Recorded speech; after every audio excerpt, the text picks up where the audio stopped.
about what is necessary and proportionate, which are the the criteria for data collection schemes, and to see when is enough. It is not the European Commission I'm worried about, and it's not this Parliament, because before last elections this Parliament already came up with an interesting list of demands. It is the various member states that are moving forward very quickly.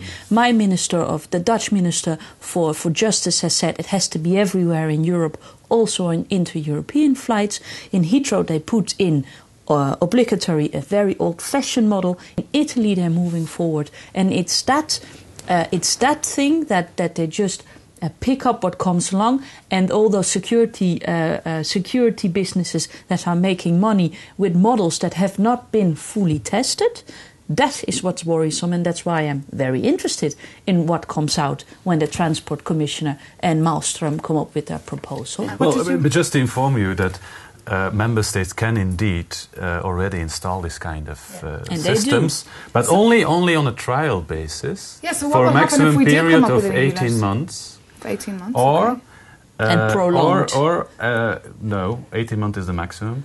And when they use it as what we call supplementary security measures, but then only on the top of all the existing commonly agreed measures that are already decided at the European level. So this could become very cumbersome if member states would stick to their unilateral position without having a European framework for it. So that's why I think European framework is necessary, and we will have to discuss it, and let's wait for further studies and have a thorough debate, indeed, about all the issues that we mentioned. Last month, the German Pirate Party bared all in Berlin-Tegel Airport. According to them, body scanners are a deep violation of privacy in exchange for a small piece of pseudo-security. Here's a glimpse of their video.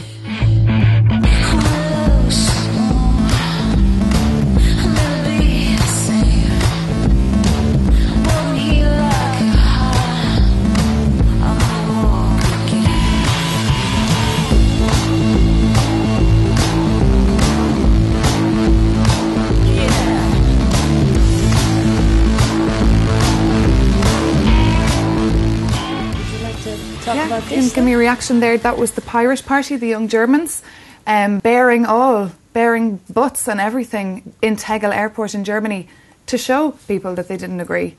I mean... well, it depends on... I'd say it because I'm a pragmatic here too. I'm not in principle against body scans. I just want them to work decently and us to think about when to use them and when not. I'm very sympathetic towards the pirates. They are a member of the European Greens here.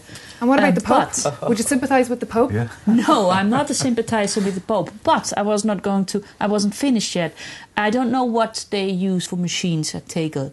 And if the point is to make people were getting in an over-organised society where security is a false promise, then I'd really agree with them. We ought to be encouraged to take our responsibilities as a citizen and maybe discreetly ask them to be checked out. That's not, as I say, being not to say we're all paranoidly walking around. But there is a sense that if we think the state is taking care of everything, then we are absolved from any responsibility. Law enforcement agents are sort of almost... the pressure is taken off actually doing hands-on job of checking up on security, because somebody else, a machine, is taking care of security. No, that's where I see it. And that's totally right. And I believe that here around the table we all agree that we should more focus the debate on the exchange of information and so on of the security services, and it's amazing how less we talk about it. I mean, the discussion is about this, and how much emphasis is on the technology and the body scanner as a kind of instrument. If we would put all the energy and the resources we intend to, or the security measure in airports intends to put on this body scanner in the coordination of security services, I think the results would be much better. And maybe this is also something we should address and tell the people in the Parliament. I mean, it's definitely not the first time you've spoken about body scanners in the Parliament. I mean, back in 2002, there were 6 body scanners bought, and they're lying underneath the European Parliament as I speak. No, they have been Yes, they sold. No, they haven't. They haven't. Nobody bought the old-fashioned machine. But they're from 2002, so I think they might But be it was slightly a out of decision date. of the security people. I suggest Yes, before it went through Parliament, they bought them Wastefulness first. of knee-jerk decisions. Very expensive as well, may I add.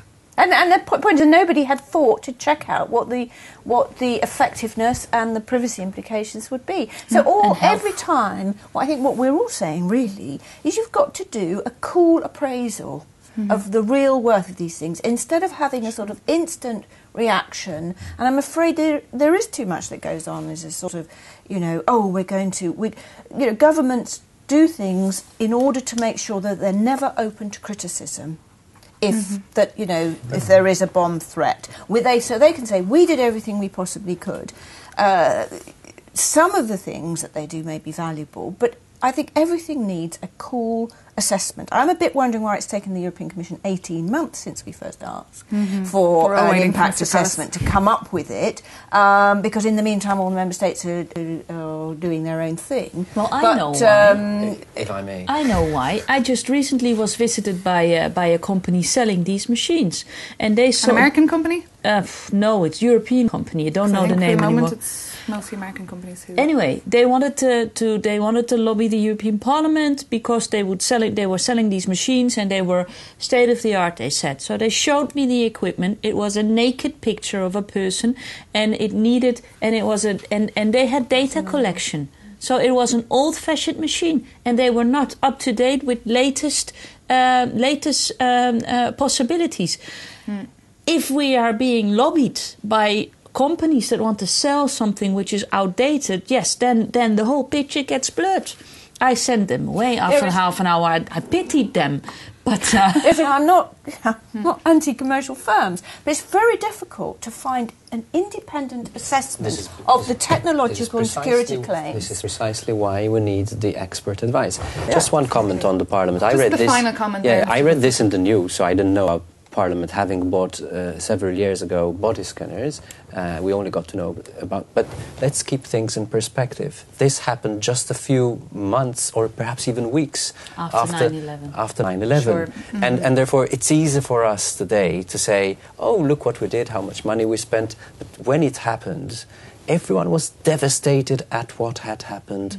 Looking for and it were not the members who took the decision. So clearly these are very intrusive instruments, but it's not just about your comfort here. It's also about your security. And therefore we should be level-headed on this issue.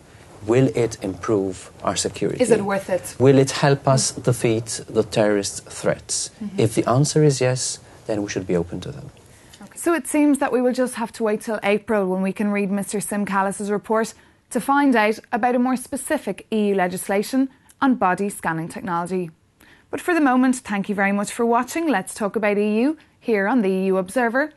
We hope that you enjoyed the discussion just as much as we did and invite you to continue it by leaving some comments and questions after this video or emailing us at video@euobserver.com.